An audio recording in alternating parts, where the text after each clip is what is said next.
Hello बच्चों, आवाज आ रही है?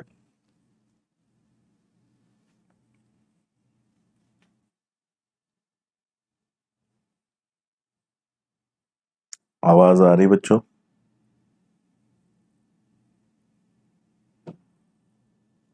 चलो ठीक है।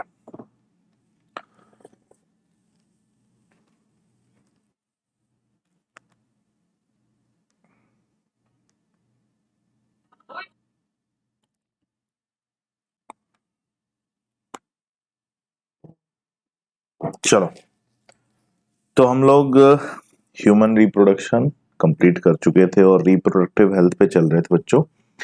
और अपने इस जूलॉजी मैराथन में अगले पार्ट में आ गए हैं, जहां पर हम लोग सेक्सुअली ट्रांसमिटेड डिजीजेस को देखेंगे। किसको देखेंगे? सेक्सुअली ट्रांसमिटेड डिजीजेस, या जिन्हें हम क्या कहते हैं? एसटीडीज। ठीक है, क्या कहते हैं बच्चों? एसटीडीज कहा जाता है। सेक्सुअली ट्रांसमिटेड डिजीज या एसटीडीज कहते हैं। ठीक है, तो इन्हें वेनरल डिजीजेस भी कहा जाता है। आपको याद होगा, जो डिजीजेस सेक्सुअली ट्रांसमिटेड होती हैं, सेक्सुअल कॉन्ट्रैक्ट से ट्रांसमिट होती हैं, मेल से फीमेल या फीमेल से मेल में, उन्हें हम क्या कहते हैं? वेनरल डिजीज कहते हैं।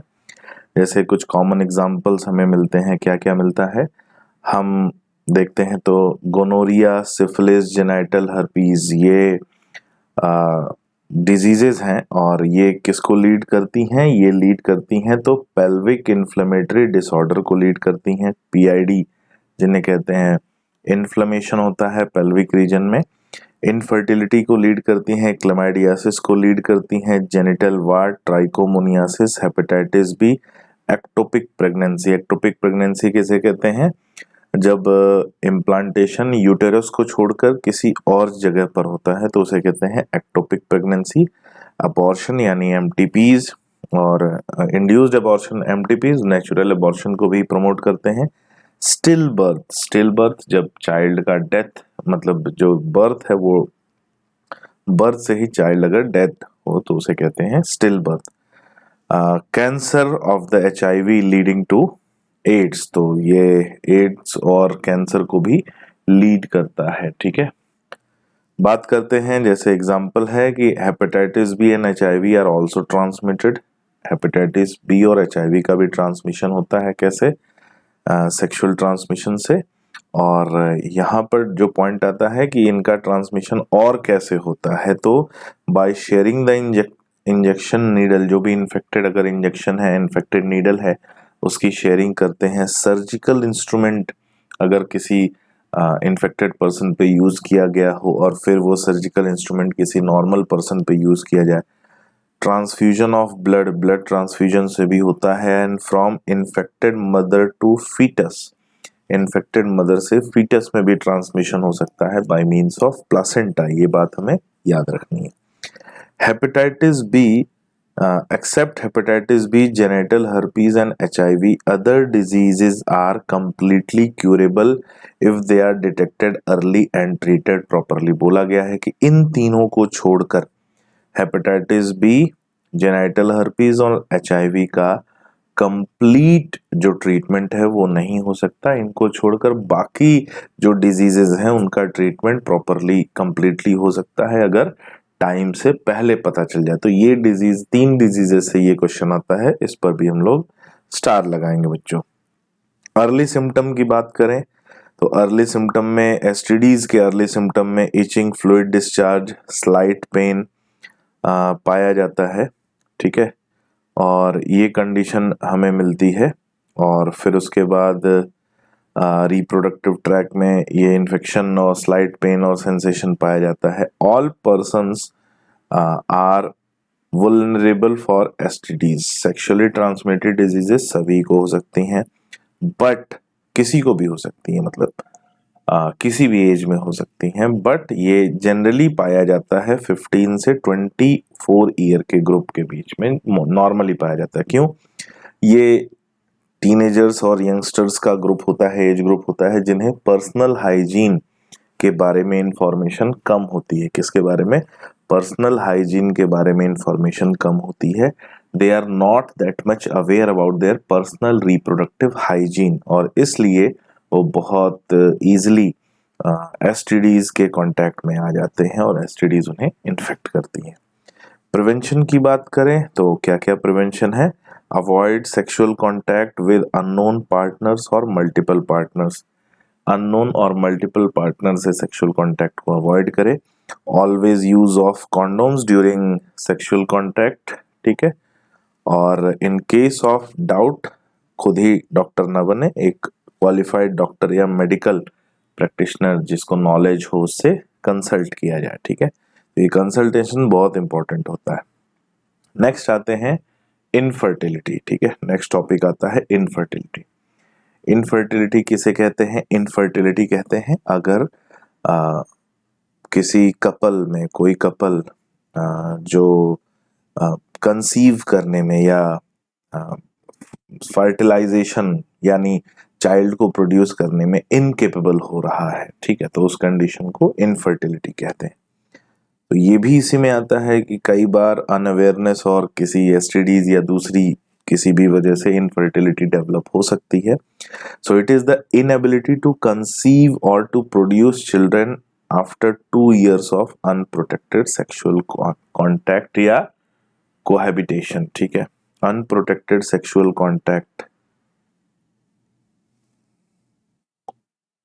अनप्रोटेक्टेड सेक्सुअल कॉन्टैक्ट के बाद भी अगर जो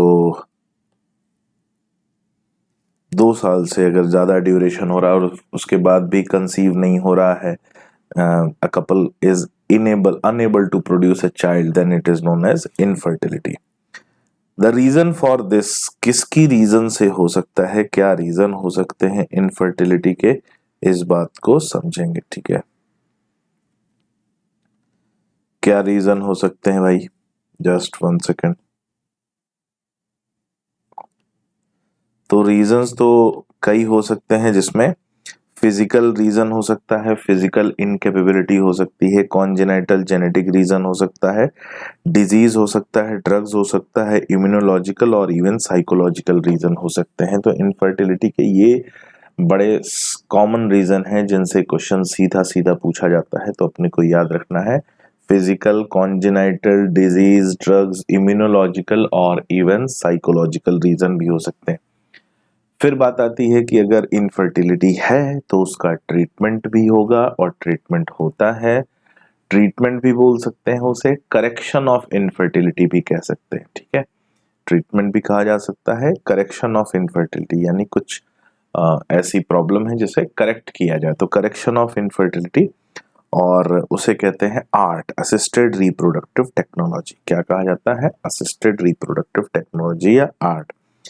So these are the technologies used to correct the infertility problem. ये वो टेक्नोलॉजी हैं जो इनफर्टिलिटी की प्रॉब्लम को करेक्ट करने के लिए यूज की जाती हैं। ये बेसिकली बच्चों 5 जो प्रोसेस होते हैं, 5 टेक्निक्स होती हैं, जिसमें एक आता है पहला IVF प्रोग्राम या इन विट्रो फर्टिलाइजेशन प्रोग्राम, फिर उसके बाद GIFT, gamete intrafallopian transfer, then उसके बाद ICSI, इंट्रासाइटोप्लाज्मिक स्पर्म इंजेक्शन, फिर AI, आर्टिफिशियल इंसेमिनेशन, और फिर उसके बाद सरोगेसी। ये 5 टेक्निक्स होती हैं जिनसे करेक्शन किया जाता है, किसका? बेसिक जो करेक्शन किया जाता है इनफर्टिलिटी का। एक एक करके देखते हैं। सबसे पहले इन विट्रो फर्टिलाइजेशन यानी IVF programme, in vitro fertilisation या IVF प्रोग्राम, या इसे बच्चों टेस्ट ट्यूब बेबी प्रोग्राम कहा जाता है। सबसे पहला क्वेश्चन तो इसके नाम से आता है कि इन विट्रो का मतलब क्या होता है और टेस्ट ट्यूब बेबी प्रोग्राम क्यों कहते हैं, ठीक है, याद रखना है। इन विट्रो का मतलब क्या होता है और टेस्ट ट्यूब बेबी प्रोग्राम क्यों कहते हैं, दोनों बातें हमें ध्यान से सुनकर समझकर आगे बढ़ना है। जब भी फर्टिलाइजेशन अपनी नेचुरल प्लेस पर होता है तो उसे कहते हैं in vivo fertilisation. Natural place क्या है, याद करो, एम्पुला रीजन। अगर एम्पुला रीजन में अपने नेचुरल प्लेस पर होता है तो उसे कहते हैं इन वीवो फर्टिलाइजेशन। और अगर fertilisation away from its natural place हो, अपने नेचुरल प्लेस से अलग कहीं बाहर, मैन मेड कंडीशन में, आर्टिफिशियल कंडीशन में, लेबोरेटरी में, तो उसे कहा जाता है इन विट्रो फर्टिलाइजेशन, ठीक है। पहली बात ये याद रखना। दूसरी बात, अगर ये फर्टिलाइजेशन होता है तो ऐसा नहीं कि टेस्ट ट्यूब में बच्चा बनाया जाता है, ठीक। टेस्ट ट्यूब में यानी लेबोरेटरी कंडीशन। टेस्ट ट्यूब का मतलब क्या है? लेबोरेटरी कंडीशन में पेट्री डिश पूरा एक इक्विपमेंट होता है, उस इक्विपमेंट में कल्चर मीडियम प्रोवाइड किया जाता है, सूटेबल एनवायरनमेंट प्रोवाइड किया जाता है, सूटेबल न्यूट्रिएंट प्रोवाइड किए जाते हैं और वहां पर ये फर्टिलाइजेशन कराया जाता है। तो इसीलिए इसे टेस्ट ट्यूब बेबी प्रोग्राम से डिनोट किया जाता है, याद रखना, ठीक है। अब इस मेथड में क्या क्या किया जाता है? इस मेथड में मेल पार्टनर और फीमेल पार्टनर से, यानी मेल पार्टनर से स्पर्म और फीमेल पार्टनर से ओवम कलेक्ट करते हैं। अगर उनमें फॉर्मेशन नहीं हो रहा है तो मेल डोनर से स्पर्म कलेक्ट कर सकते हैं और फीमेल डोनर से ओवम कलेक्ट कर सकते हैं। तो यहाँ पर बात आ जाती है, देखो, in this method ovum from wife और donor and sperm from the husband और डोनर, इनसे कलेक्ट करते हैं और उनको आर्टिफिशियली जो है मैन मेड लेबोरेटरी कंडीशन में सूटेबल एनवायरनमेंट प्रोवाइड करके उनमें फर्टिलाइजेशन कराया जाता है। तो सूटेबल एनवायरनमेंट प्रोवाइड करके फर्टिलाइजेशन कराया। अब फर्टिलाइजेशन के बाद जो एम्ब्रियो डेवलप होता है, ठीक है, वो मैन मेड कंडीशन यानी लेबोरेटरी कंडीशन में ही डेवलप होता है। और लेबोरेटरी कंडीशन में जब एम्ब्रियो डेवलप होता है तो उसे दो तरीके से ट्रांसफर किया जाता है बच्चों। कितने तरीके से? दो तरीके से। मैंने यहाँ दोनों तरीके बता दे रहा हूँ। पहला तरीका क्या है कि पहले तरीके को बोलते हैं ZIFT, याद रखना, ZIFT। ये दोनों ही तरीके किसके हैं? ET के। ET यानी एम्ब्रियो ट्रांसफर का पहला तरीका हम बता रहे हैं ZIFT, दूसरा तरीका IUT। ये दोनों ही टाइप हैं किसके? ET के। तो पहले में क्या होता है, जो जाइगोट जो डेवलप होता है, क्योंकि जाइगोट बना है तो डिवाइड करेगा और डिवाइड करेगा तो नंबर ऑफ सेल्स बनेगी। तो किस सेल में? 8 सेल्ड स्टेज में, ठीक है। 8 सेल्ड स्टेज में जो अर्ली एम्ब्रियो है, जो डेवलपिंग जाइगोट है, it is transferred in the fallopian tube of female. 8 celled stage में ट्रांसफर करते हैं फेलोपियन ट्यूब ऑफ फीमेल में, then it is known as zygote intra fallopian transfer. दूसरा आता है intra uterine transfer, more than 8 celled stage, याद रखना, मोर than 8 celled stage. अगर 8 से ज्यादा सेल्ड स्टेज हो जाए then it is transferred into the uterus. तो इसे कहाँ ट्रांसफर करते हैं? यूटेरस में, और इसे कहा जाता है इंट्रा यूटेराइन ट्रांसफर। दोनों में ही अर्ली एम्ब्रियो को ट्रांसफर किया जाता है, एक में 8 सेल्ड स्टेज में और दूसरे में मोर देन 8 सेल्ड स्टेज में। ये ट्रांसफर करते हैं और ये दोनों टाइप हो जाते हैं किसके? ये दोनों टाइप हो जाते हैं बच्चों एम्ब्रियो ट्रांसफर यानी ET के। तो जरा देखते हैं, समझने की कोशिश करते हैं। पहला आ गया ZIFT, ट्रांसफर ऑफ जाइगोट और early embryo with up to 8 blastomere. 8 celled stage है और कहाँ ट्रांसफर कर रहे हैं? फेलोपियन ट्यूब में। दूसरा क्या है? दूसरे में आ जाता है कि भाई transfer of embryo with more than 8 celled stage into uterus. दोनों ही क्या है? एम्ब्रियो ट्रांसफर है, याद रखना, दोनों ही क्या है? Embryo transfer. एक 8 सेल्ड स्टेज और एक मोर देन 8 सेल्ड स्टेज। यहाँ फर्टिलाइजेशन आर्टिफिशियल कंडीशन में हुआ है, इसलिए हम उसे कह रहे हैं इन विट्रो फर्टिलाइजेशन। अगर ये अपने नेचुरल प्लेस पर हो तो उसे कहा जाएगा इन वीवो फर्टिलाइजेशन, ठीक है। क्या बोला जाएगा? In vivo fertilisation. तो इन वीवो फर्टिलाइजेशन हमें कहाँ मिलता है, उसका एक अगला रीजन आ जाता है, अगला जो करेक्शन है जिसे हम कहते हैं टेक्निक GIFT यानी गैमीट इंट्रा फेलोपियन ट्रांसफर। अब इसमें क्या बोला जाता है, ध्यान से सुनो। अगर कोई फीमेल है और उस फीमेल में ओवम का फॉर्मेशन नहीं हो रहा है, ठीक है, याद रखना, ओवम का फॉर्मेशन नहीं हो रहा है। मैं हर चीज यहाँ लिख तो नहीं पाऊंगा क्योंकि बहुत सारी चीजें ऑलरेडी आपने पढ़ी हुई हैं। अगर इसमें ओवम का फॉर्मेशन नहीं हो रहा है लेकिन ये फर्टिलाइजेशन, इम्प्लांटेशन और एम्ब्रियोजेनेसिस के लिए सूटेबल एनवायरनमेंट यानी एम्ब्रियो डेवलपमेंट के लिए सूटेबल एनवायरनमेंट प्रोवाइड कर सकती है, तो इस कंडीशन में क्या कहेंगे? एक दूसरी हेल्दी फीमेल से ओवम को नॉन सर्जिकली एक्सप्लांट करेंगे। कैसे एक्सप्लांट करेंगे? नॉन सर्जिकली एक्सप्लांट करेंगे, याद रखना है, ठीक है। Another female who can not produce ovum but can provide suitable environment for fertilisation and development. तो एक हेल्दी डोनर जो फीमेल है वहां से उसके फेलोपियन ट्यूब में से ओवम को नॉन सर्जिकली एक्सप्लांट करके जो इनकेपेबल फीमेल है, जो पहली वाली फीमेल है जिसमें ओवम का फॉर्मेशन नहीं हो रहा है, उस इनकेपेबल फीमेल में उस ओवम को ट्रांसमिट किया जाएगा और उसके बाद it is followed by release of सीमेन।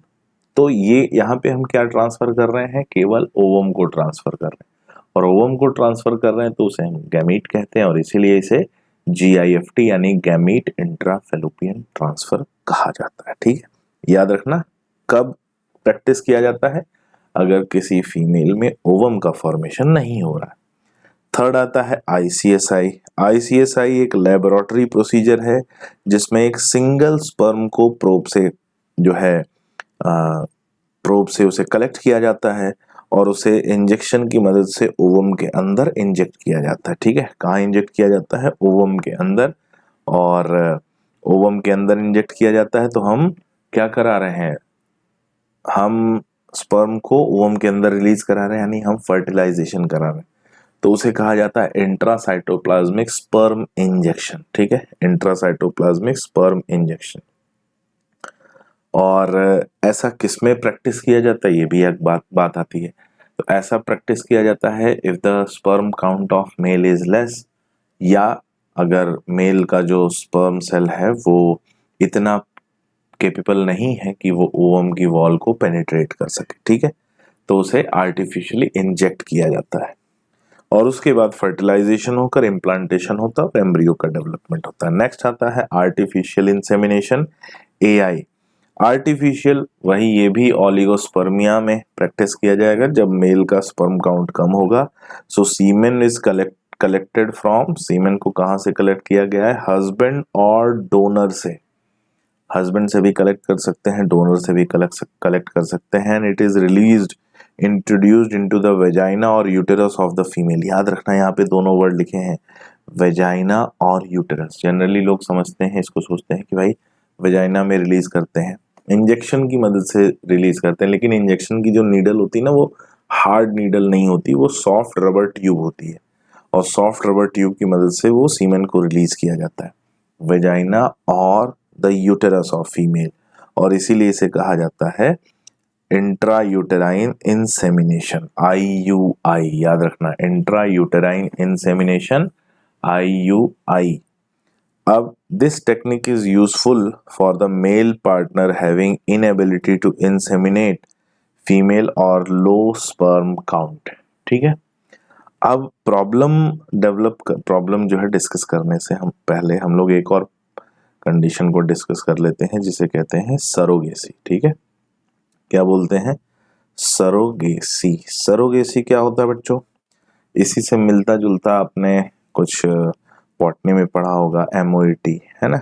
ये थोड़ा सा उसका प्रिमिटिव फॉर्म है, थोड़ा सा कुछ कुछ आपको सिमिलर मिलेगा, कुछ कुछ यहाँ डिफरेंट मिलेगा। तो सरोगेसी में क्या होता है, बहुत सारा सिनेरियो है, बहुत सारी इंफॉर्मेशन है, इसको समझने की कोशिश कर। ठीक है, जैसे मान लो एक फीमेल है, ठीक है, एक फीमेल है, इनकेपेबल फीमेल है, हम उसे नाम दे रहे हैं इनकेपेबल फीमेल, IF।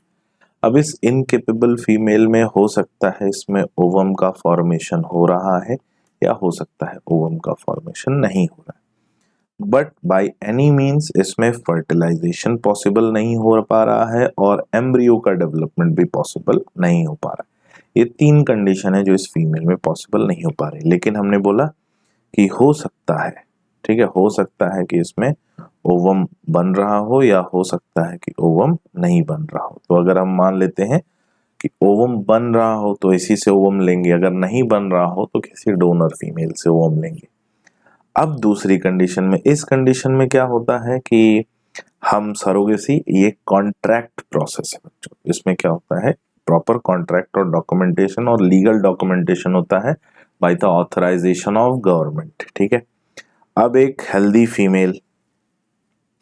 फीमेल होती है, ठीक है, हेल्दी फीमेल, HF हम नाम दे रहे हैं, हेल्दी फीमेल।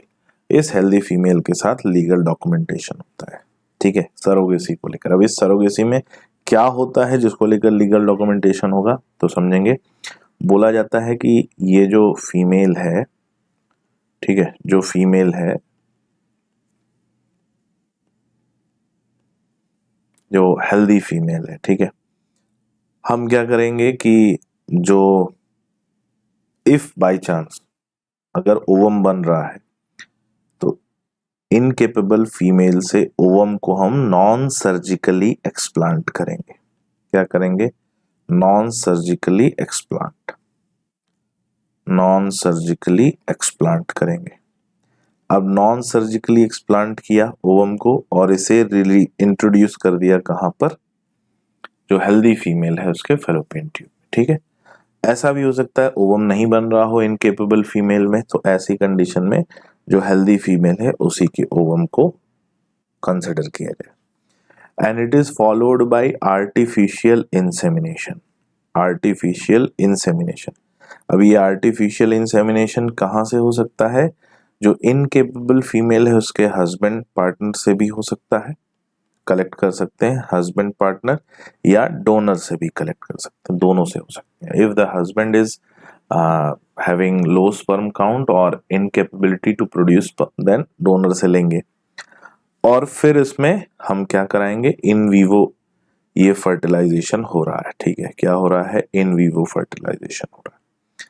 अब इन वीवो फर्टिलाइजेशन होगा, या हम ऐसा भी कर सकते हैं कि दोनों को हमने जो है लेबोरेटरी कंडीशन में जो है इनको फ्यूज कराया, और फ्यूज कराने के बाद अगर ZIFT किसके द्वारा? ZIFT और या इंट्रा यूटेराइन ट्रांसफर से, तो इन वीवो भी हो सकता है, इन विट्रो भी हो सकता है। और कहाँ ट्रांसफर कर दिया? जो हेल्दी फीमेल है उसके फैलोपियन ट्यूब में। अब क्या हो रहा है?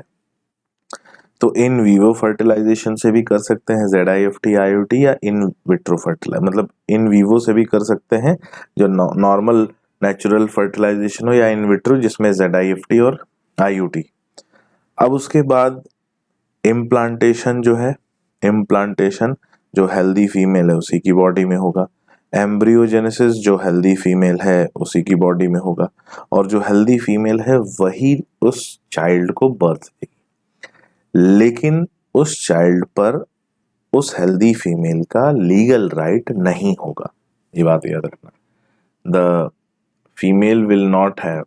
Healthy female will not have legal right on the child, भले हुई उसकी बायोलॉजिकल मदर हो या ना हो। और इसी का लीगल डॉक्यूमेंटेशन पहले के टाइम पर होता है कि मान लो भाई लीगल डॉक्यूमेंटेशन नहीं कराया और कल के दिन जो है कुछ ऐसा बहुत बड़ा बिजनेस टाइकून बन गया या कुछ हीरो हीरोइन बन गया, तो कल के दिन वो जो फीमेल है वो उस पर अपना अधिकार जमा सकती है। ठीक है, तो एक तो पहली बात कि उस पर डॉक्यूमेंटेशन को लेकर होता है कि भाई अधिकार नहीं जमा सकती। दूसरी बात, सिक्रेसी का बहुत, यानी प्राइवेसी का बहुत ज़्यादा वहाँ ध्यान रखा जाता है कि कल के दिन ऐसा ना हो कि वो दोनों जो पार्टीज हैं वो एक दूसरे को ब्लेम करने लगे किसी भी चीज को लेकर। ठीक है, लेकिन ये सरोगेसी, तो जो हेल्दी फीमेल मदर है जो फीटस को कैरी करती है उसी को बच्चों सरोगेट फीमेल या सरोगेट मदर कहते हैं। ठीक है, क्या कहते हैं? सरोगेट मदर या सरोगेट फीमेल कहा जाता है। नेक्स्ट आते हैं problems of assisted reproductive technology. ART से रिलेटेड क्या प्रॉब्लम्स हैं? तो इट रिक्वायर, क्या क्या जरूरत पड़ती है भाई? ये प्रोसेस बड़े महंगे होते हैं और इन्हें स्पेशलिस्ट जो है वो उनकी जरूरत होती है। स्पेशलिस्ट प्रोफेशनल्स ही ये प्रोसेस परफॉर्म कर सकते हैं, अब तो बहुत एक्सपेंसिव हो जाता है। दूसरी बात, emotional, religious and social problem भी है भाई। बहुत सारी चीजें कि भाई इमोशनल लेवल पे होती हैं, रिलीजियस लेवल पे होती हैं, सोशल प्रॉब्लम भी होती है। लेकिन इन सबसे अलग लीगल एडॉप्शन, ये किसी भी कपल के लिए जो है पेरेंटहुड का बेस्ट ऑप्शन माना जाता है कि किसी भी ऐसे बच्चे को गोद लिया जा सके जिसके माता पिता ना हो। ऐसे में क्या होगा, उस बच्चे को भी परिवार मिल जाएगा और माता पिता जो है जो लीगल एडॉप्शन करते हैं उन्हें भी एक बच्चा मिल जाता है। ठीक है, तो दोनों का परिवार पूरा हो जाता है और इसी को हम प्रमोट भी करते हैं। ठीक है, ये प्रमोट करना भी चाहिए। तो ये था रिप्रोडक्टिव हेल्थ के बारे में। नेक्स्ट आते हैं किसको लेकर? इवोल्यूशन को लेकर। इवोल्यूशन सबने पढ़ा है, बड़ा ही इंटरेस्टिंग और इंफॉर्मेटिव और फैक्ट से भरा हुआ टॉपिक है जो हमें याद रखना है। तो इवोल्यूशन में हमने बोला कि टाइम के अकॉर्डिंग जब कोई ऑर्गेनिज्म या एनवायरनमेंट चाहे नॉन लिविंग भी हो, ये एक फॉर्म से दूसरे फॉर्म में चेंज होता है या अनफोल्डिंग ऑफ कैरेक्टर, याद करो अनफोल्डिंग ऑफ कैरेक्टर्स पाए जाते हैं तो उसे कहते हैं इवोल्यूशन। ठीक है, अनफोल्डिंग या orderly change from one form to another is known as evolution. और evolutionary biology is the study of evolutionary history of life forms. Life की फॉर्मेशन से लेके उसके एक फॉर्म से दूसरे फॉर्म में चेंज होने का जो हिस्ट्री है उसको स्टडी करते हैं तो उसे इवोल्यूशनरी बायोलॉजी कहा जाता है। तो सबसे पहले बात करते हैं ओरिजिन ऑफ लाइफ की। पढ़ा हुआ है हमने बिग बैंग थ्योरी, एबेल एमेटायर ने दिया था और इन्होंने बताया कि भाई जो यूनिवर्स है वो लगभग 20 बिलियन साल पहले, कितने साल पहले, 20 बिलियन साल पहले, याद रखना, ठीक है, 20 बिलियन साल पहले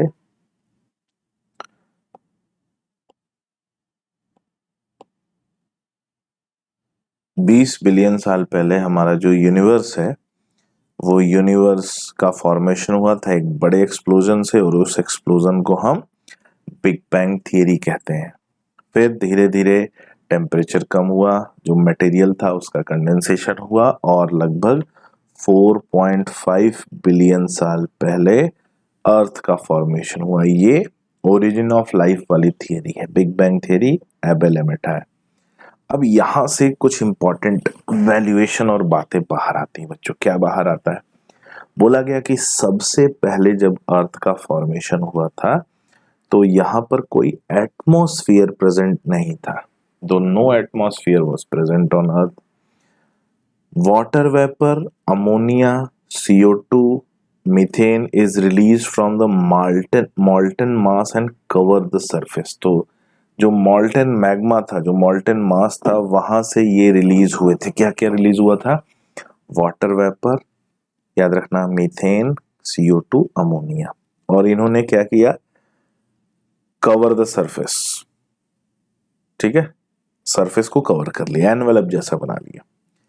अब अल्ट्रावायलेट रेडिएशन हुआ। अल्ट्रावायलेट रेडिएशन की वजह से, अल्ट्रावायलेट रेडिएशन की वजह से जो अल्ट्रावायलेट रेडिएशन है और सन का जो हीट है उसकी वजह से वाटर ब्रेक होने लगा और क्या रिलीज होने लगा? H2 और O2।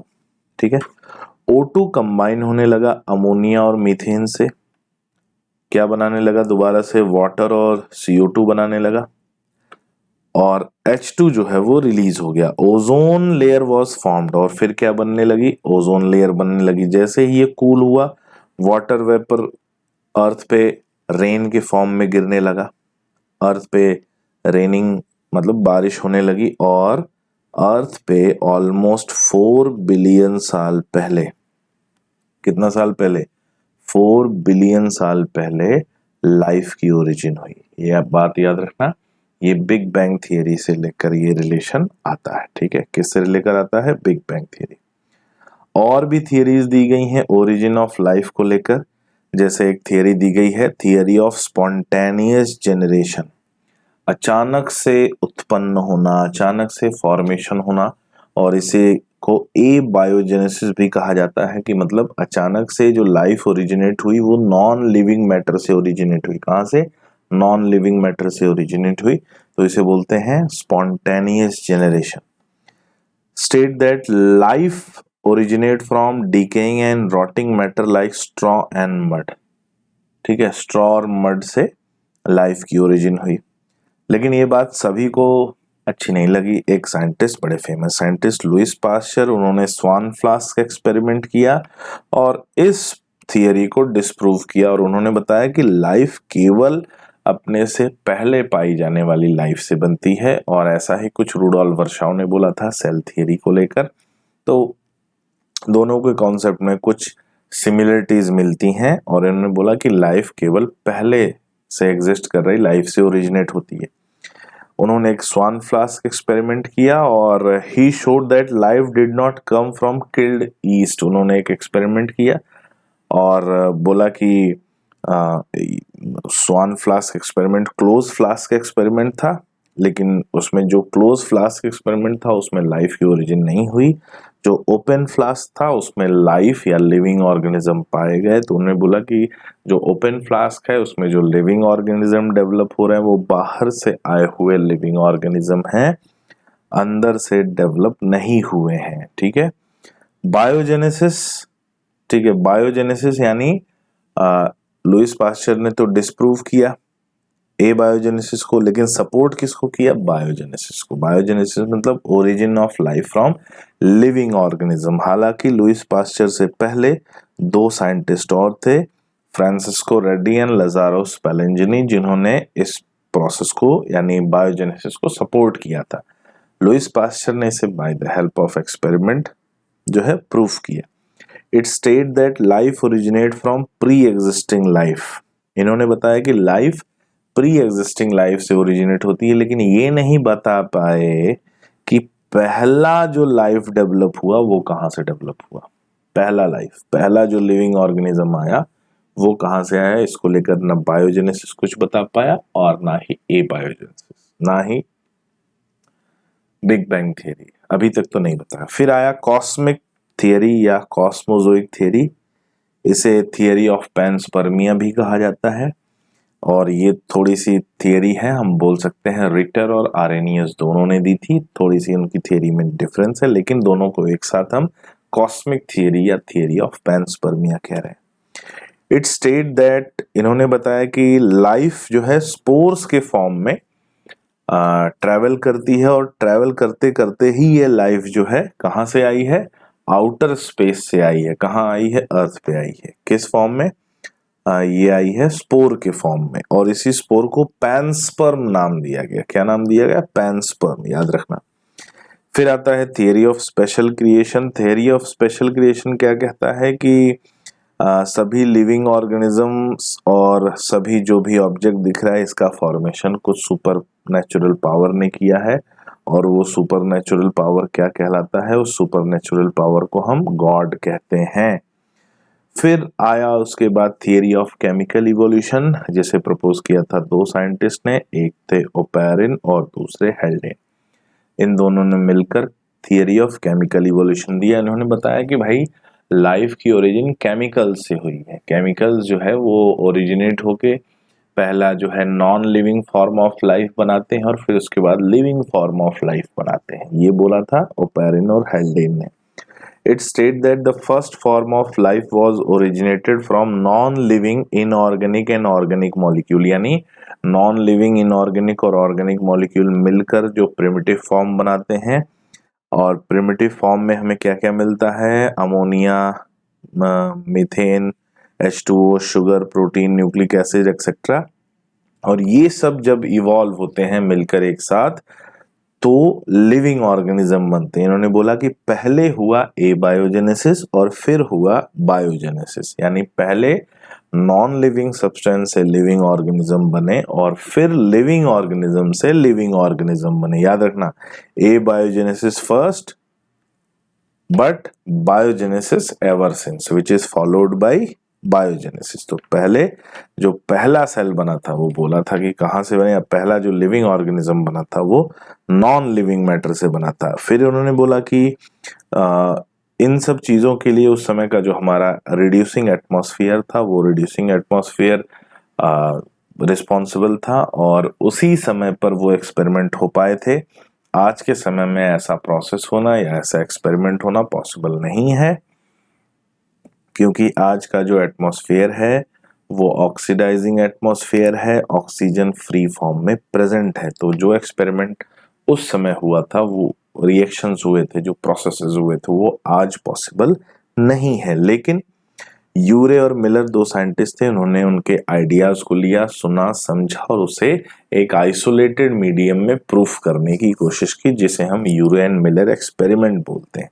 तो Harold Urey and Stanley Miller ने परफॉर्म किया एक एक्सपेरिमेंट, जिसमें डबल फ्लास्क एक्सपेरिमेंट एक सेटअप बनाया, जिसमें हम देख रहे हैं कि अमोनिया, मीथेन, H2O और वाटर जो है वाटर वेपर के फॉर्म में और H2 गैस प्रेजेंट है, और यहाँ पर इलेक्ट्रोड्स लगाए हैं। क्या लगाए हैं? इलेक्ट्रोड्स। और यहाँ पर जो गैसेस प्रेजेंट हैं वो एक पर्टिकुलर रेशियो में प्रेजेंट हैं। ठीक है, ammonia NH3H2O H2 water vapour के फॉर्म में है और H2 है। इसमें इलेक्ट्रोड लगाया गया तो उसके टेम्परेचर को बढ़ाने का एफर्ट किया गया है और टेम्परेचर को बढ़ाकर 800 डिग्री सेल्सियस तक लगाया गया। कहाँ तक लगाया गया? 800 डिग्री सेल्सियस तक लगाया गया।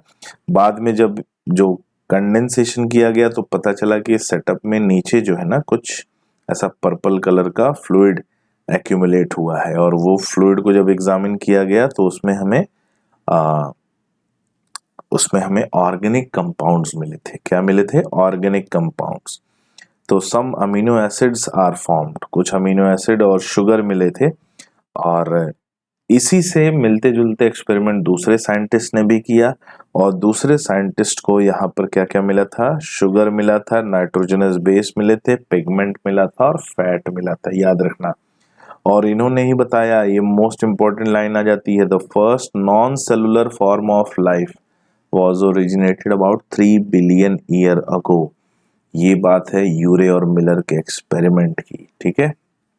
और जो non cellular form of life बना था वो सेल्फ रेप्लिकेटिंग था, मेटाबॉलिक कैप्सूल था कंटेनिंग आरएनए, प्रोटीन, पॉलीसेकेराइड्स, ठीक है। तो non cellular form of life जिन्हें हम माइक्रोस्फीयर कोसर्वेट्स या प्रोटोबायोन्ट्स के नाम से जानते हैं। आपको याद होगा सेल्फ रेप्लिकेटिंग मेटाबॉलिक कैप्सूल हैं जिनमें आरएनए प्रेजेंट है, पॉलीसेकेराइड प्रेजेंट है न्यूक्लिक एसिड के फॉर्म में। अब बात करते हैं एविडेंसेस ऑफ इवोल्यूशन की। भाई कैसे पता चला कि इवोल्यूशन हुआ, और एविडेंसेस ऑफ इवोल्यूशन में एक एक कर डिस्कशन करेंगे। सबसे पहले एविडेंसेस फ्रॉम पैलिएंटोलॉजी यानी फॉसिल्स से क्या एविडेंस मिलते हैं। किससे एविडेंस मिलते हैं? फॉसिल से। तो पैलिएंटोलॉजी कहते हैं स्टडी ऑफ फॉसिल को। फॉसिल हमारे बीते हुए कल के रिटन डॉक्यूमेंट होते हैं, गुजरे जमाने की लाखों करोड़ों साल पुरानी फोटो की तरह होते हैं कि लाखों करोड़ों साल पहले कोई ऑर्गेनिज्म कैसा दिखता था। जैसे बचपन में आपकी फोटो होती होगी तो आप कैसे दिखते होंगे, उसी तरह से ये फॉसिल्स बताते हैं कि लाखों करोड़ों साल पहले कोई ऑर्गेनिज्म कैसा दिखता था। तो इन्हें हम रिटन डॉक्यूमेंट ऑफ पास्ट बोल सकते हैं या इवोल्यूशन के रिटन डॉक्यूमेंट। क्या हमें बेनिफिट मिलता है सिग्निफिकेंस ऑफ फॉसिल्स को स्टडी करने से? तो हमें किसी भी ऑर्गेनिज्म के इवोल्यूशनरी हिस्ट्री के बारे में पता चलता है कि उस ऑर्गेनिज्म में इवोल्यूशन कब कब हुआ और किस तरह से हुआ। जैसे कि हम ह्यूमन इवोल्यूशन को भी पढ़ते हैं फॉसिल से, हॉर्स इवोल्यूशन को पढ़ते हैं, हम पढ़ेंगे। और to study the connecting link, हम कनेक्टिंग लिंक्स को पढ़ सकें, जैसे कि आर्कियोप्टेरिक्स 1812 से पहले 1812 से पहले हमें नहीं पता था कि हम बोल पाए कि रेप्टाइल्स से बर्ड्स इवॉल्व हुए हैं। जब 1812 में हमें बवेरिया जर्मनी में आर्कियोप्टेरिक्स का फॉसिल मिला, तब हमें पता चला कि अच्छा कुछ ऐसा ऑर्गेनिज्म पाया जाता था, एग्जिस्ट करता था, जो ये रेप्टाइल्स और एव्स दोनों के बीच का कनेक्टिंग लिंक था। तो ये इन्होंने क्या है, एक बड़ा इंपॉर्टेंट माइलस्टोन सेट किया और कनेक्टिंग लिंक बने कि भाई रेप्टाइल्स कहाँ से ओरिजिनेट हुए हैं, बर्ड्स कहाँ से ओरिजिनेट हुई हैं, रेप्टाइल से। एक्सटिंक्ट एनिमल्स के बारे में पता चलता है कि भाई आज से लाखों करोड़ों साल पहले डायनासोर्स पाए जाते थे जो आज नहीं है, वो एक्सटिंक्ट कर चुके हैं। हमें अर्थ की स्टडी का भी पता चलता है जब हम फॉसिल्स को पढ़ते हैं, तो अर्थ में किस किस टाइम पर कैसा एनवायरनमेंट था, कैसा क्लाइमेट रहा था। तो जियोलॉजिकल पीरियड का भी हमें पता चलता है, कब कैसा रॉक था, कब कैसा सॉइल था, कब कैसा, उस सॉइल से हमें पता चलता है कि उस समय का वेजिटेशन कैसा रहा होगा, उस समय के एनिमल्स कैसे रहे होंगे। तो कुल मिलाकर टाइमलाइन जो है वो हमें किसकी मिलने लगती है, हमें मिलने लगती है living organism as well as earth की भी टाइमलाइन मिलने लगती है, ठीक है। तो ये हमें पता चलता है किससे, फॉसिल से, और उसे हम जियोलॉजिकल टाइम स्पैन बोलते हैं। क्या बोलते हैं? Geological time span. फिर आता है मॉर्फोलॉजिकल और एनाटॉमिकल एविडेंस, यानी एविडेंस ड्यू टू स्ट्रक्चर। अब स्ट्रक्चर में एक्सटर्नल स्ट्रक्चर मॉर्फोलॉजिकल और इंटरनल स्ट्रक्चर एनाटॉमिकल। सबसे पहले हम बात करते हैं होमोलॉगस ऑर्गन की। होमोलॉगस ऑर्गन ऐसे ऑर्गन हैं जो अलग अलग ऑर्गेनिज्म में पाए जाते हैं, जिनकी ओरिजिन सिमिलर है लेकिन फंक्शन डिफरेंट है। ओरिजिन सिमिलर होना, फंक्शन डिफरेंट होना, इस फिनोमिना को हम होमोलॉगी कहते हैं। क्या कहते हैं? होमोलॉगी। जैसे कुछ बहुत इंपॉर्टेंट एग्जांपल मिलते हैं, human hands, well flippers, bat wings and चीता फुट। ये क्या है? ये होमोलॉगस ऑर्गन के एग्जांपल हैं, जिनके ओरिजिन तो स्ट्रक्चर की सिमिलर है लेकिन इनके फंक्शन डिफरेंट हैं। इनके बोन्स लगभग सिमिलर हैं लेकिन इनके फंक्शन डिफरेंट है। कोई चलने के लिए यूज करता है, कोई दौड़ने के लिए यूज करता है, कोई उड़ने के लिए यूज करता है, कोई स्विमिंग के लिए यूज करता है, तैरने के लिए। ठीक है। Homology is also seen in heart and brain. Heart और ब्रेन में भी होमोलॉगी देखी जाती है। Homology in plants. प्लांट्स की बात करें तो thorn of bougainvillea and tendrils of cucurbits. Bougainvillea में कांटे पाए जाते हैं जो कि उनकी ब्रांचेस पर प्रेजेंट होते हैं प्रोटेक्शन के लिए, और कुकुरबिट्स में स्प्रिंग जैसे टेंड्रिल्स पाए जाते हैं जो अटैचमेंट के लिए काम करते हैं। The origin of homologous organ is due to divergent evolution. तो होमोलॉगस ऑर्गन में डिफरेंस बढ़ रहा है, इसलिए इसे डाइवर्जेंट इवोल्यूशन कहा जाता है। क्या कहा जाता है? डाइवर्जेंट इवोल्यूशन, याद रखना है। It is the evolution which related species become less similar। तो आज जो ज्यादा सिमिलर है, जब होमोलॉगस होगा तो उनमें डिफरेंस बढ़ेगा, तो कल के दिन में सिमिलरिटी कम होती जाएगी। So they will become more similar to less similar, यानी डिफरेंस बढ़ रहा है तो उसे हम डाइवर्जेंट इवोल्यूशन कह रहे हैं। और होमोलॉगी इंडिकेट्स कॉमन एंसेस्ट्री। ये इंडिकेट करता है कि इनके पूर्वज एंसेस्टर्स कॉमन थे जहां से ये इवॉल्व होके डिफरेंशिएट हुए हैं। नेक्स्ट आता है एनालॉगस ऑर्गन। इसका उल्टा है, यहाँ पर डिफरेंट स्ट्रक्चर सिमिलर फंक्शन मिलता है। अलग अलग ऑर्गेनिज्म जिनके स्ट्रक्चर की जिनके ऑर्गन्स का स्ट्रक्चर और ओरिजिन डिफरेंट हो लेकिन उनके फंक्शन सिमिलर मिलते हैं, जैसे कि wings of insects and wings of birds. ठीक है। विंग्स ऑफ इंसेक्ट्स क्या है? Thin flap of chitin. Chitin उनका एक्सोस्केलेटन होता है। और बर्ड्स में मॉडिफाइड फोर लिम्स प्रेजेंट होते हैं। दूसरा एग्जांपल, बहुत अच्छा एग्जांपल याद रखना, eyes of octopus and eyes of mammals. Octopus की आई रेटिना से ओरिजिनेट होती है, और रेटिना कहाँ से? स्किन से। और मैमल्स का रेटिना कहाँ से? ब्रेन से। तो उनका रेटिना स्किन से, हमारा रेटिना ब्रेन से ओरिजिनेट होता है। दोनों की ओरिजिन डिफरेंट है लेकिन फंक्शन सेम है। आगे आता है flippers of penguin and dolphin. Origin different है। पेंगुइन के जो फ्लिपर्स हैं वो उनकी जो है अपर लिम्ब है, और वो विंग्स के बर्ड्स हैं भाई, विंग्स की तरह मॉडिफाई है उड़ने के लिए, लेकिन डॉल्फिन्स के जो है वो फ्लिपर्स हैं वो स्विमिंग के लिए। स्वीट पोटैटो जो कि मॉडिफाइड रूट है ताकि फूड स्टोर कर सके, और पोटैटो जो कि मॉडिफाइड स्टेम है ताकि फूड स्टोर कर सके। नेक्स्ट आते हैं ट्रैकिया ऑफ इंसेक्ट। इंसेक्ट्स का ट्रैकिया ये ओरिजिनेट होता है कहाँ से? एक्टोडर्म से। And lungs of vertebrates which originate from endoderm. Vertebrates का लंग्स कहाँ से ओरिजिनेट होता है? एंडोडर्म से, याद रखना है। So origin of analogous organ, जहां पर ओरिजिन डिफरेंट है फंक्शन सेम है, तो ये कन्वर्जेंट इवोल्यूशन को डिनोट कर रहा है। किसको डिनोट कर रहा है? कन्वर्जेंट इवोल्यूशन को। इसमें आज जो अनरिलेटेड स्पीशीज हैं कल के दिन वो मोर रिलेटेड हो जाती हैं, तो unrelated species become more similar. ठीक है। अनरिलेटेड स्पीशीज क्या हो जाती हैं? मोर सिमिलर हो जाती हैं, ताकि एनवायरनमेंट में जो कंडीशन है उसके अकॉर्डिंग अडॉप्ट कर सकें। फिर थर्ड पॉइंट आता है अडाप्टिव रेडिएशन या बायोजियोग्राफिकल एविडेंस। क्या मिलता है भाई? Adaptive radiation, evolution bye adaptation. Adaptation की वजह से जो डिफरेंसेस आते हैं उसे कहते हैं adaptive radiation. It is the evolution of different species from N ancestor in A geographical area starting from a point.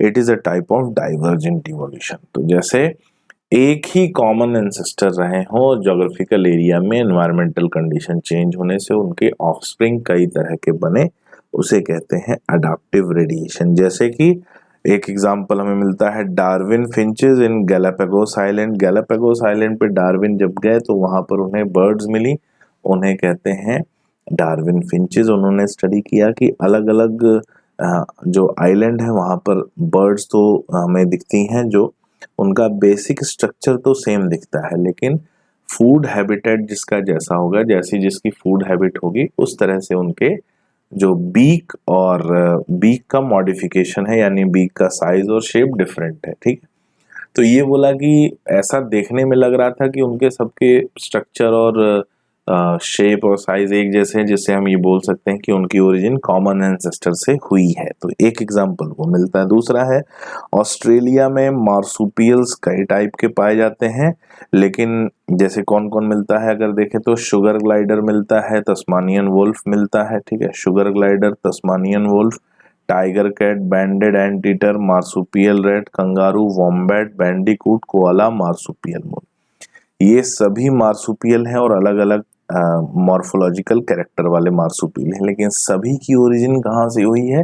जो सबसे पहले मार्सुपियल मैमल्स बने थे वहीं से ओरिजिन हुई है, फिर एडाप्टेशन के बेस पर इनमें डिफरेंस हुआ है। तो याद रखना एक पॉइंट कि जब हम मार्सुपियल मैमल्स को आपस में डिस्कस करेंगे तो वो एग्जाम्पल होगा अडाप्टिव रेडिएशन का, और जब इनको हम कंपेयर करेंगे प्लासेंटल मैमल से तो वो एग्जाम्पल होगा अडाप्टेटिव कन्वर्जेंस का। ठीक है, याद रखना ये अडाप्टेटिव रेडिएशन का example. Placental mammals in Australia, उनमें भी हमें जो है डिफरेंस देखने को मिलता है, लेकिन जब इनको उनसे कंपेयर करेंगे तो हमें इनमें कन्वर्जेंट इवोल्यूशन मिलेगा। When more than one adaptive radiation is appeared in an isolated geographical area, it is known as convergent evolution. Australian marsupial and placental mammals, तो जब हम कन्वर्जेंट इवोल्यूशन कब मिलेगा? जब प्लासेंटल मैमल्स को हम ऑस्ट्रेलियन मार्सुपियल से, ये दोनों को आपस में कंपेयर करेंगे तो ये हमें कन्वर्जेंट इवोल्यूशन, क्योंकि इनकी ओरिजिन कहाँ से हुई है? इनकी ओरिजिन कहाँ से हुई? मार्सुपियल मैमल से। और प्लासेंटल जो मैमल्स हैं उनकी ओरिजिन कहाँ हुई है? जो प्रिमिटिव प्लासेंटल मैमल बने थे वहां से उनकी ओरिजिन हुई है। नेक्स्ट आता है बायोकेमिकल एविडेंस। बायोकेमिकल एविडेंस क्या कहता है कि भाई अलग अलग ऑर्गेनिज्म है और अलग अलग ऑर्गेनिज्म के जो बेसिक जो जेनेटिक लेवल पर जो स्ट्रक्चर है वो क्या है? एक दूसरे के सेम है, जिनमें प्रोटीन सेम है, जीन सेम है, बायोमोलिक्यूल सेम है, मेटाबॉलिज्म सेम है। और ये सारा कुछ सेम होना क्या बताता है? ये बताता है origin from common ancestry, common ancestor से ओरिजिन हुई है, इस बात को बताता है, याद रखना है। नेक्स्ट आते हैं एम्ब्रियोलॉजिकल एविडेंस। ये प्रपोज किया था अर्नस्ट हैकल ने। अर्नस्ट हैकल ने कहा, ध्यान से सुनना, he observe that all vertebrate embryos have some common features that are absent in adult। इन्होंने कहा कि सभी वर्टिब्रेट के एम्ब्रियो में कुछ कॉमन फीचर होते हैं जो आपस में सिमिलर है, लेकिन वो एडल्ट में प्रेजेंट नहीं है। जैसे कि all vertebrates including human develop vestigial gill slits behind the head, but it is functional only in fish and not found in other vertebrates। उन्होंने कहा कि सभी में जो है एम्ब्रियो स्टेज में गिल स्लिट्स बनते हैं, इवन ह्यूमन में, लेकिन जैसे ही बर्थ होता है तो ये जो गिल स्लिट्स हैं ये फंक्शनल केवल कहाँ मिलते हैं? फिश में, बाकी एडल्ट वर्टिब्रेट में नहीं मिलते। बाद में कार्ल अर्न्स्ट वॉन बेयर, ठीक है, कार्ल अर्न्स्ट बेयर बोलते हैं इन्हें, अर्न्स्ट बेयर ने इस प्रपोजल को रिजेक्ट किया। और इन्होंने क्या बताया कि इन्होंने बताया कि embryo never passes through the adult stage of other animals, कि एम्ब्रियो जो है एडल्ट के स्ट्रक्चर तक कभी पहुंचता ही नहीं है, और जब वो पहुंचता ही नहीं तो एम्ब्रियो का कैरेक्टर एडल्ट में रिजेंबल नहीं होगा। ठीक है, तो इसलिए जो एम्ब्रियोलॉजिकल एविडेंस था अर्नस्ट हैकल का, उस अर्नस्ट हैकल के एविडेंस को जो है रिजेक्ट कर दिया गया। फिर आता है evidences by natural selection. Natural selection क्या है भाई? एक ऐसा प्रोसेस जिसमें नेचर सेलेक्ट करता है कि कौन सी कंडीशन किसके लिए फेवरेबल है और कौन सी कंडीशन किसके लिए फेवरेबल नहीं है, कि कौन सरवाइव करेगा और कौन सरवाइव नहीं करेगा। ठीक है, इस बात को याद रखना है। जैसे कि एक एग्जांपल मिलता है इंडस्ट्रियल मिलेनिज्म का, तो इंडस्ट्रियल मिलेनिज्म में पूरी कहानी हमने पढ़ी है। क्या पढ़ी है? याद करो। इंडस्ट्रियल मिलेनिज्म रिलेटेड है यूरोपियन जो रीजन है, यूरोपियन रीजन से रिलेटेड है, और यूरोपियन रीजन में ये मेनली इंग्लैंड से रिलेटेड है। कहाँ से रिलेटेड है? इंग्लैंड से। अब उस समय की बात है, कब की बात है? इंडस्ट्रियल रिवॉल्यूशन 1850 से लेके 1920। बोला गया कि 1850 के पहले जो पोल्यूशन था वो बहुत कम था, और उस समय बिट्सन पेटुलेरिया जो है उनका नंबर ज़्यादा था, और ट्रीज पर लाइकेंस वगैरह जो है बहुत ज़्यादा पाए जाते थे। जो बेटुलेरिया था उनका कलर लाइकेंस के कलर में मिक्स हो जाता था, तो वो घुल मिल जाते थे उनका, और अलग से उन्हें पहचानना पॉसिबल नहीं था। और वहीं बिट्सन कार्बोनेरिया जो कि ब्लैक मॉथ, पेपर्ड मॉथ इन्हें कहा जाता है, ब्लैक पेपर्ड मॉथ, ये ब्लैक कलर के अलग ही दिखाई देते थे। तो जो प्रेडेटर बर्ड्स थी वो इनका शिकार ज्यादा करती थी। तो इंडस्ट्रियल रिवॉल्यूशन से पहले बिट्सन कार्बोनेरिया का नंबर कम था और बिट्सन बेटुलेरिया का नंबर यानी पॉपुलेशन ज्यादा था। जब इंडस्ट्रियल रिवॉल्यूशन हुआ तो क्या होने लगा? पॉल्यूशन बढ़ने लगा, लाइकेंस गायब हो गए, और लाइकेंस के गायब होने से कार्बोनेरिया जो स्टेम होती थी ट्रीज की उसका डार्क कलर होता था, तो उसमें कार्बोनेरिया छुप जाते थे और बेटुलेरिया अलग से दिखाई देते थे। तो betularia were picked by predator birds. तो predator birds during industrial revolution की बात कर रहा हूँ, प्रेडेटर बर्ड्स उनको खा जाती थी। तो इसमें क्या हुआ? कार्बोनेरिया का नंबर बढ़ने लगा और बेटुलेरिया का नंबर कम होने लगा। ठीक है, याद रखना, बेटुलेरिया का नंबर क्या होने लगा? कम होने लगा। बच्चों ध्यान रखना।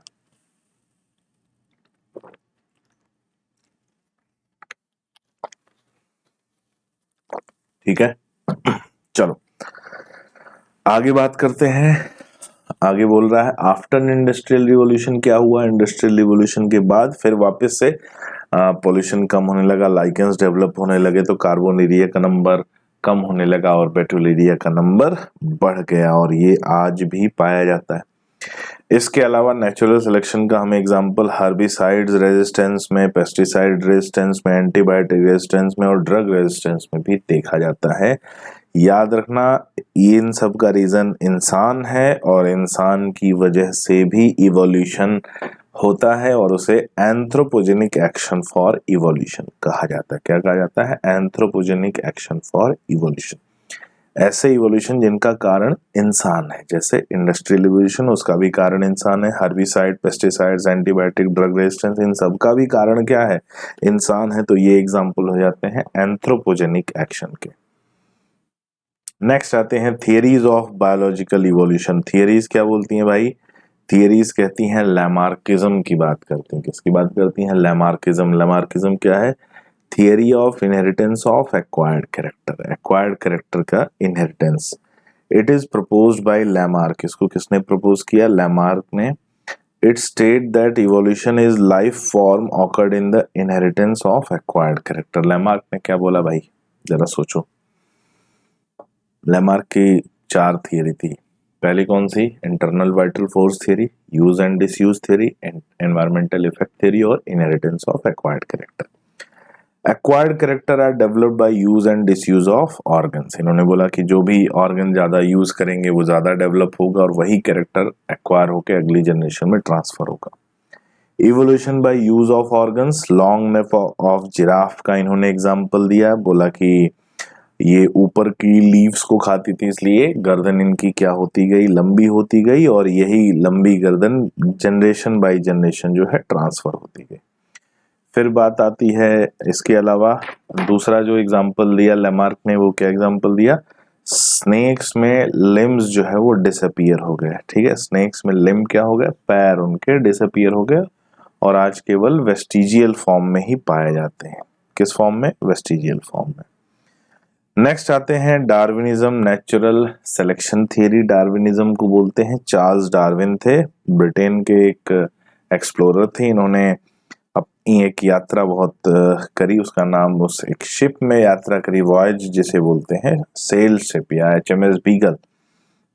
और ये एक साइंटिस्ट से बहुत ज़्यादा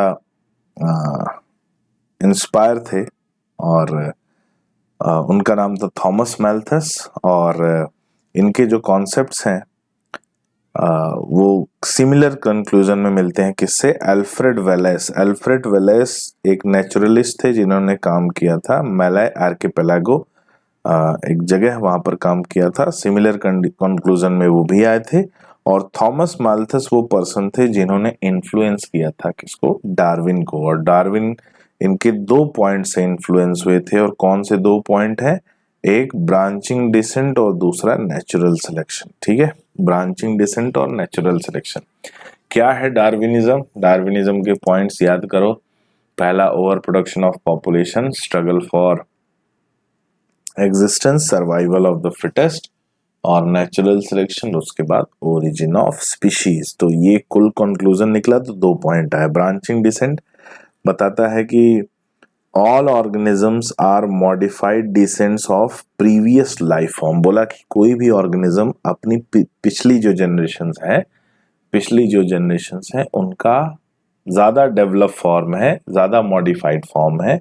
और जैसे जैसे जनरेशन में ब्रांचिंग बढ़ती जाएगी, उनका आने वाली जनरेशन का डेवलपमेंट भी ज्यादा मिलेगा और उनका जो है प्रीवियस जनरेशन से ज्यादा। जैसे अगर हम आज ही की बात करें तो हम जितने डेवलप हम अपने आप को बोलते हैं, क्या अब डेवलप का मतलब ऐसा नहीं, हर वे में डेवलप, टेक्निकल वे हो सकता है, ठीक है, इमोशनल वे हो सकता है। तो जो पिछली जनरेशन और उससे पिछली जनरेशन जो थी वो उतनी डेवलप नहीं होती।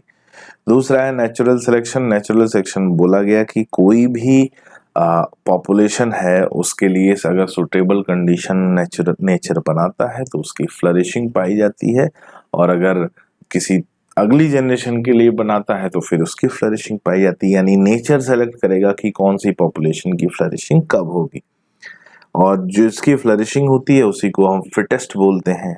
ठीक है, और इसी को नेचुरल सिलेक्शन कहा जाता है। तो natural selection is based on following fact. कुछ फॉलोइंग फैक्ट्स पर बेस्ड है। कौन कौन से फॉलोइंग फैक्ट्स हैं? जैसे हेरिटेबल माइनर वेरिएशन, ऐसे वेरिएशन जो जनरेशन बाय जनरेशन आते हैं, और ये वेरिएशन छोटे छोटे होते हैं। ये बेनिफिशियल भी हो सकते हैं, हार्मफुल भी हो सकते हैं। क्या हो सकते हैं? बेनिफिशियल भी हो सकते हैं, हार्मफुल भी हो सकते हैं। नेक्स्ट आता है ओवर प्रोडक्शन। बोला कि पॉपुलेशन साइज बढ़ाओ, जितना ज्यादा पॉपुलेशन होगा उतना ज्यादा वेरिएशन होगा। Limited natural resources are not increased in accordance with the population size. अब बोला कि जैसे कि पॉपुलेशन बढ़ेगी तो रिसोर्सेज उस लेवल पे तो बढ़ेंगे नहीं, और रिसोर्सेज नहीं बढ़ेंगे तो स्ट्रगल होगा किसको लेकर? फूड रिसोर्सेज या जो भी रिसोर्सेज हैं उनको लेकर स्ट्रगल होगा, और वही सरवाइव करेगा जो स्ट्रगल के हिसाब से अपने आप को सबसे फिट रिप्रेजेंट करेगा, और उसे बोलते हैं सर्वाइवल ऑफ द फिटेस्ट। ठीक है, याद रहेगा बच्चों, क्या बोलते हैं? Survival of the fittest. ठीक है, ये अपने को ध्यान रखना है।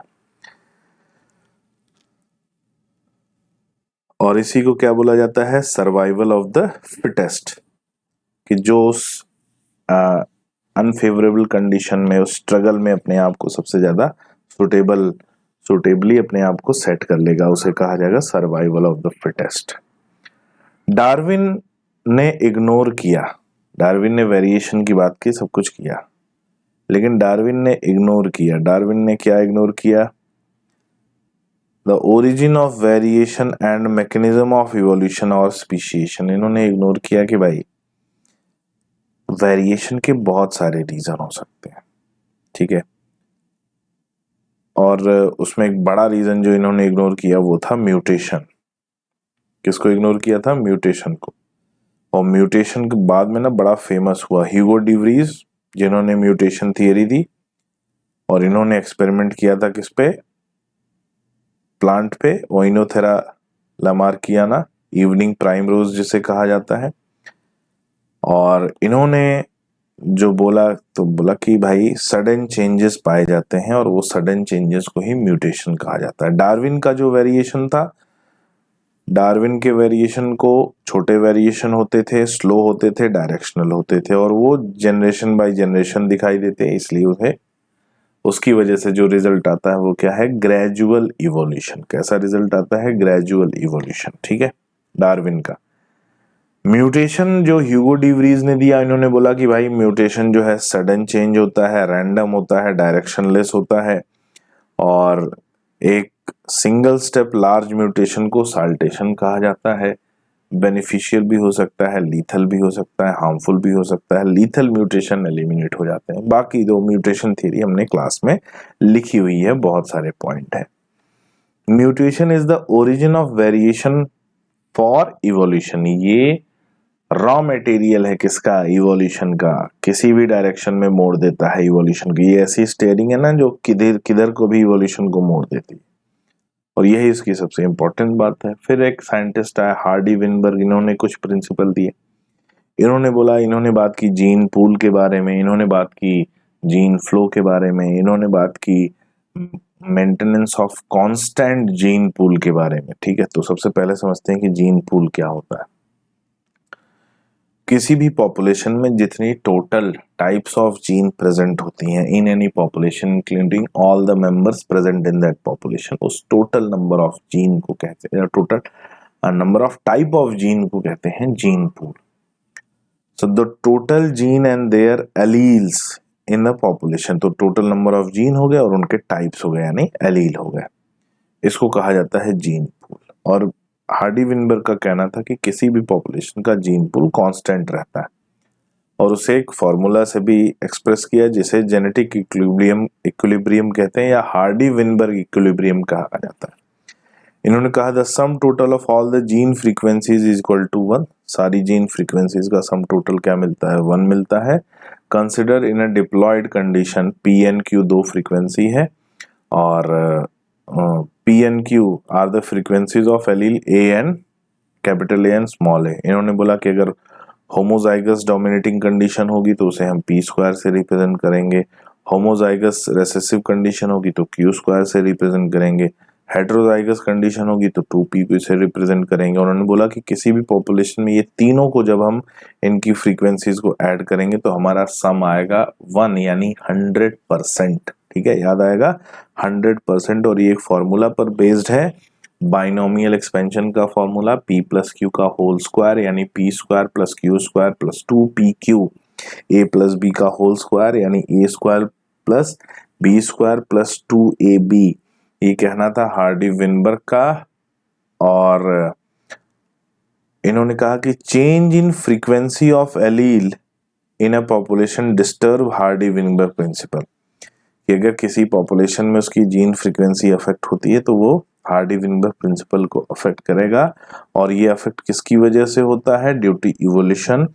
तो इन्होंने ये बातें तब पॉसिबल हैं, हार्डी विनबर्ग का जो स्टेटमेंट है वो तब पॉसिबल है बच्चों, कब पॉसिबल है? अगर कोई, याद रखना, कोई भी इवोल्यूशन यानी वेरिएशन ना आए, और किसी पॉपुलेशन में वेरिएशन ना आए ऐसा पॉसिबल नहीं होगा। ठीक है, कि किसी भी पॉपुलेशन में वेरिएशन ना आए। तो क्या क्या रीजन होते हैं? वेरिएशन किन किन रीजन से आता है? जैसे कि एक म्यूटेशन हमने पढ़ा, कंटिन्यूअस वेरिएशन पढ़ा, हम पढ़ते हैं जीन माइग्रेशन। क्या पढ़ते हैं? Gene migration. ध्यान से सुनना, जीन माइग्रेशन क्या है? Gene flow from one population to another. Here gene frequency changes in both population. Gene flow occur if multiple migration happen, यानी migration happen for multiple times। समझो क्या बोला गया?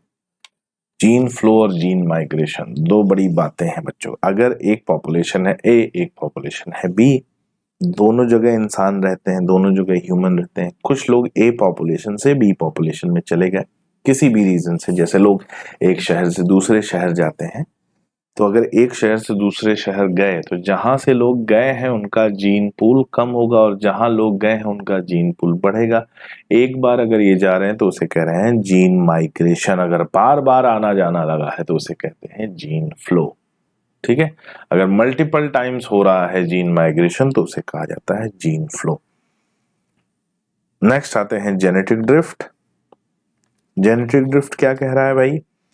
अगर एक बड़ी पॉपुलेशन के छोटे पार्ट में, बड़ी पॉपुलेशन का छोटा पार्ट छोटा पॉपुलेशन कहलाएगा। अगर कुछ लोगों में एक जैसा चेंज आ रहा है जिससे वो अपनी एंसेस्टर पॉपुलेशन से अलग हो जा रहे हैं तो उसे कहा जा रहा है जेनेटिक ड्रिफ्ट। याद रखना, जेनेटिक ड्रिफ्ट कहा जाता है। और ये हमेशा छोटी पॉपुलेशन पर एप्लीकेबल होता है। किस पर एप्लीकेबल होता है? छोटी पॉपुलेशन पर एप्लीकेबल होता है। आगे चल के ये नई स्पीशीज बन जाते हैं। ठीक है, क्या बन जाते हैं? नई स्पीशीज बन जाते हैं।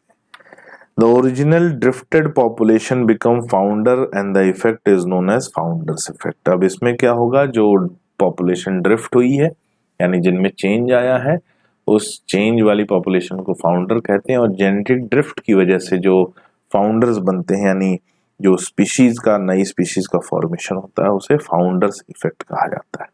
ठीक है, नेक्स्ट थर्ड चीज जो अफेक्ट करती है वो म्यूटेशन, क्योंकि म्यूटेशन से नए फिनोटाइप्स बनते हैं और over few generation this lead to speciation. ऐसा भी हो सकता है कि इतना बड़ा चेंज हो जाए कि नई स्पीशीज बन जाए। ठीक है, तो ये भी म्यूटेशन में पॉसिबल है। जेनेटिक रिकॉम्बिनेशन में क्रॉसिंग ओवर में जो वेरिएशन आता है जिसकी वजह से एक जनरेशन से दूसरी जनरेशन में चेंजेस पाए जाते हैं, और वो जो क्रॉसिंग ओवर है वो लीड करता है जेनेटिक रिकॉम्बिनेशन को। फिर नेचुरल सिलेक्शन भी एक टाइप है, और नेचुरल सिलेक्शन के 3 टाइप मिलते हैं: stabilising natural selection, directional natural selection और डिसरप्टिव नेचुरल सिलेक्शन। समझने की कोशिश करेंगे। स्टेबलाइजिंग नेचुरल सिलेक्शन क्या है? यहाँ पर जो डोमिनेटिंग जीन फ्रीक्वेंसी है वो डोमिनेटिंग रहती है। ठीक है, more individual acquire mean character value and variation is reduced. जो किसी भी पॉपुलेशन में ज्यादातर लोगों के जो कॉमन कैरेक्टर हैं वो सिमिलर मिलते हैं और वही मैक्सिमम नंबर में मिलते हैं, पहले भी और बाद में भी। इसी को बोला जाता है स्टेबलाइजिंग नेचुरल सिलेक्शन। दूसरा क्या है? डायरेक्शनल। डायरेक्शनल में क्या हुआ कि individuals of one extreme value other than mean character are more favoured. तो बोला गया कि किसी भी पॉपुलेशन में अगर मेजॉरिटी वाले कैरेक्टर को छोड़कर ऐसा कैरेक्टर को ज्यादा फेवर किया जा रहा है, ज्यादा फेवर करता है, जिससे उसका डोमिनेंस बाद में चल के डेवलप होता है, उसे कहा जाता है डायरेक्शनल सिलेक्शन। की पहले कोई और कैरेक्टर डोमिनेटिंग था और बाद में कोई और कैरेक्टर डोमिनेटिंग। तीसरा आता है डिसरप्टिव सिलेक्शन। डिसरप्टिव सिलेक्शन में बोला गया कि पॉपुलेशन में पहले एक पर्टिकुलर कैरेक्टर वाले इंडिविजुअल डोमिनेटिंग थे, अब वहां पे नए कैरेक्टर वाले इंडिविजुअल डेवलप हुए और अब दोनों ही डोमिनेटिंग फॉर्म में पाए जाते हैं। ठीक है, तो यहाँ पर मोर देन वन कर्व, ठीक है, एक से ज्यादा डिस्ट्रीब्यूशन कर्व हमें मिलता है। तो यहाँ पर 3 बातें हैं। क्या है? पहला देखेंगे तो पहला जो यहाँ पर एग्जांपल देखिए, जो पहला जो डोमिनेटिंग कैरेक्टर वाले इंडिविजुअल है वो पहले भी डोमिनेटिंग है, आज भी डोमिनेटिंग है, इसे बोलेंगे स्टेबलाइजिंग। यहाँ पर क्या हुआ? जो दूसरा कैरेक्टर है उसमें पहले कोई और डोमिनेटिंग था, अब कोई और डोमिनेटिंग है। और तीसरा क्या हुआ कि पहले जो डोमिनेटिंग था वो तो है ही, और साथ में जो नए कैरेक्टर वाले इंडिविजुअल्स डेवलप हुए उस पॉपुलेशन में वो भी अब प्रेजेंट है, साथ में रहते हैं, और इसे कहते हैं, इसे कहा जाता है डिसरप्टिव नेचुरल सिलेक्शन। ठीक है, क्या कहा जाता है? Disruptive natural selection. अपने को याद रखना है। ब्रीफ अकाउंट ऑफ इवोल्यूशन की बात करें तो बच्चों, ब्रीफ अकाउंट ऑफ इवोल्यूशन में देखो हम बात करेंगे जियोलॉजिकल टाइम स्केल की। जब से अर्थ का फॉर्मेशन बना है तब से 4 बड़े बड़े टाइम स्केल हुए हैं, 3 बीत गए हैं और चौथा चल रहा है। कौन कौन सा टाइम स्केल है? याद करो, हम बात कर रहे हैं प्रोटेरोजोइक की, सबसे पहला टाइम स्केल, फिर पैलियोजोइक, फिर मीसोजोइक और सीनोजोइक अभी चल रहा है। तो सबसे पहले बात करेंगे प्रोटेरोजोइक की। 250 मतलब 2500 मिलियन साल पहले शुरू होगा और 450 मिलियन 1 मिलियन ईयर वो तक चला है। तो इसका ड्यूरेशन लगभग 2000 मिलियन ईयर का रहा है। 2000 मिलियन ईयर अगो किसका फॉर्मेशन हुआ है? 2000 मिलियन साल पहले first cellular form of life appear हुआ, first cellular form of life. ठीक है, याद रखना 2 बिलियन साल पहले की बात है। Some of the cells have the ability to release O2 as the light reaction in photosynthesis. कुछ ऑर्गेनिज्म ऐसे बने जिनमें O2 रिलीज करने की कैपेबिलिटी थी और लाइट रिएक्शन परफॉर्म कर सकते थे, तो उन्होंने एटमॉस्फेयर में ऑक्सीजन ऐड करना शुरू किया। Single cell organism become multi cellular. ये कब हुआ? प्रोटेरोजोइक में। फिर उसके बाद आया पैलियोजोइक जो 550 मिलियन ईयर साल पहले शुरू हुआ और 252 मिलियन ईयर तक चला। इसमें 6 पीरियड मिलते हैं। कौन कौन से? Cambrian period, Ordovician, Silurian, Devonian, Carboniferous, Permian. ये सीक्वेंस वाइज है और इनमें क्या क्या हुआ जरा देखो। जो सबसे पहला था 500 यानी कैम्ब्रियन में इनवर्टिब्रेट्स आर फॉर्म्ड, इनवर्टिब्रेट्स बने। फिर 450 मिलियन ईयर पहले तक जाकर फर्स्ट लैंड ऑर्गेनिज्म यानी प्लांट अपीयर हुए, ठीक है। और उसके बाद arthropods invaded the land, arthropods वो पहले ऑर्गेनिज्म थे जो जमीन पर रहना शुरू, एनिमल्स थे जो जमीन पर रहना शुरू हुए, और प्लांट्स थे जो जमीन पर रहना शुरू हुए, वो पहले ऑर्गेनिज्म थे। तो पहले प्लांट जमीन पर रहना शुरू किए और फिर आर्थ्रोपोड्स।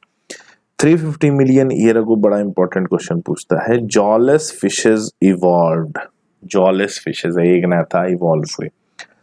फिर धीरे धीरे फिशेस बनी और वहां से lobefin stout and strong finned fish, जिन्हें सीलोकैंथ हम कहते हैं, तो ये लोबफिन बने। ये पानी से निकलकर जमीन पर रहना शुरू किए, could move on land and go back in water, और फिर पानी में वापस जा सकते थे। दे इवॉल्व द फर्स्ट एम्फीबियन, और उन्हीं से पहले एम्फीबियन इवॉल्व हुए। और ये जो पहले एम्फीबियन बने थे ये आज के फ्रॉग और सैलेमेंडर नहीं है, इनके एंसेस्टर हैं जो सबसे पहले इवॉल्व हुए।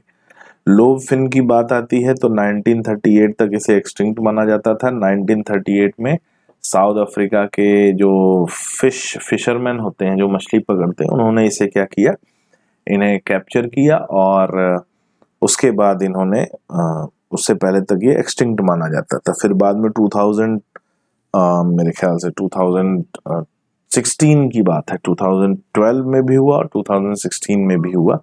नेशनल ज्योग्राफिक ने फिर इस फिश को खोजा कि ये अभी भी एग्जिस्ट कर रहा है। फिर बाद में बात आती है 320 million year ago, seaweeds and few plants were existed, seaweeds और कुछ प्लांट्स हैं जो एग्जिस्ट करते हैं।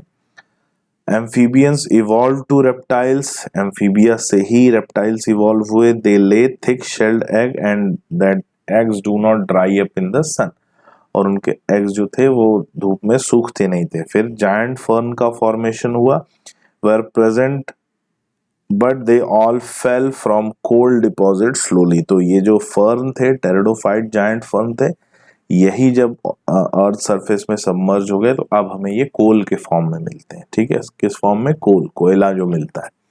नेक्स्ट आता है Mesozoic era. Mesozoic era 252 million year पहले शुरू हुआ और 66 मिलियन ईयर अगो तक चला है। इसे age of reptile and gymnosperm कहा जाता है। इसमें 3 पीरियड मिलते हैं। कौन कौन से 3 period? Triassic, Jurassic and Cretaceous. पहला पीरियड ट्राइएजिक, दूसरा जुरासिक, तीसरा क्रिटेशियस। 200 मिलियन साल पहले लैंड रेप्टाइल जो है वो कहाँ चले गए? पानी में वापस चले गए और फिश लाइक रेप्टाइल बन गए, जिसे इक्थियोसॉरस कहते हैं। लैंड रेप्टाइल जो बने वो है डायनासोर्स, जिनमें टेरानोसोरस रेक्स यानी टीरेक्स, ट्राइसेरोटॉप्स, स्टीगोसॉरस, ब्रैकियोसॉरस मिलते हैं। टीरेक्स सबसे बड़े डायनासोर थे और 20 फीट हाइट होती थी। इनके खंजर जैसे इनके दांत पाए जाते थे, डैगर लाइक टीथ। और टूथ बर्ड उसी समय इमर्ज हुए थे। टूथ बर्ड यानी आर्क्योप्टेरिक्स की बात हो रही है। सीनोजोइक एरा 66 मिलियन साल पहले शुरू हुआ और अभी तक चल रहा है। Age of mammals and angiosperm कहा जाता है। इसमें 2 पीरियड मिले, टर्शरी और क्वार्टनरी। टर्शरी पहले चला, क्वार्टनरी अभी तक चल रहा है, जिसे एज ऑफ मैन कहा जाता है। इसमें 65 मिलियन ईयर अगो अगर बात करें तो डायनासोर सडनली डिसअपीयर। और ये क्यों डिसअपीयर हुए? क्लाइमेटिक चेंज की वजह से ये एडजस्ट नहीं कर पाए और डिसअपीयर। और मेनली लार्ज रेप्टाइल डिसअपीयर हुए, छोटे रेप्टाइल तो अभी भी पाए जाते हैं। सम से most of them evolve in bird, ये भी कहा जाता है कि उनमें जो डायनासोर्स यानी जो रेप्टाइल्स थे वो काफी उनमें से बर्ड में इवॉल्व हो गए। तो बर्ड हमें आज जो मिलते हैं वो इवॉल्व वर्जन ऑफ रेप्टाइल्स मिलता है। फर्स्ट मैमल जो बने वो श्रू के जैसे थे। कैसे थे? श्रू के जैसे थे। Their fossils are small size, उनके फॉसिल छोटे थे। In South America there were mammal resembling horse, hippopotamus, bear, rabbit, तो साउथ अमेरिका में पाए जाते थे। कॉन्टिनेंटल ड्रिफ्ट की वजह से South America join North America, और कॉन्टिनेंटल ड्रिफ्ट हुआ, कॉन्टिनेंट खिसकने लगे, तो साउथ अमेरिका किससे जुड़ा? नॉर्थ अमेरिका से। फिर ये एनिमल कहाँ फैल गए? नॉर्थ अमेरिका में। Due to continental drift Australian marsupial survive because of lack of competition from any other mammals. तो इसी कॉन्टिनेंटल ड्रिफ्ट की वजह से ऑस्ट्रेलियन मार्सुपियल भी सर्वाइव किए क्योंकि उनके लिए कोई कॉम्पिटिटर नहीं था। नेक्स्ट आते हैं इवोल्यूशन ऑफ मैन की बात करेंगे, लास्ट टॉपिक है अपने इस चैप्टर का। तो origin and evolution of man की बात करेंगे तो कब ओरिजिन हुआ, 15 मिलियन ईयर अगो, और कहां से, ड्रायोपैथिकस एंड रामापैथिकस। सबसे पहले जो एंसेस्टर बने थे, ठीक है। तो कैसे होते थे, दे आर हैरी, उनका बॉडी पर पूरे बाल पाए जाते थे। They were like gorillas and chimpanzee. Dryopithecus ज्यादा एप लाइक था, रामापैथिकस ज्यादा मैन लाइक था, ठीक है, याद रखना। 3 से 4 मिलियन ईयर अगो मैन लाइक प्राइमेट्स जो है वो डेवलप हुए, और कहाँ डेवलप हुए, ईस्टर्न अफ्रीका में डेवलप हुए, जिनकी हाइट लगभग 4 फीट पाई जाती थी। This believe the based on fossils of man like bones found in Ethiopia and Tanzania. Ethiopia और तंजानिया में हमें मैन लाइक फॉसिल्स की बोन मिली हैं।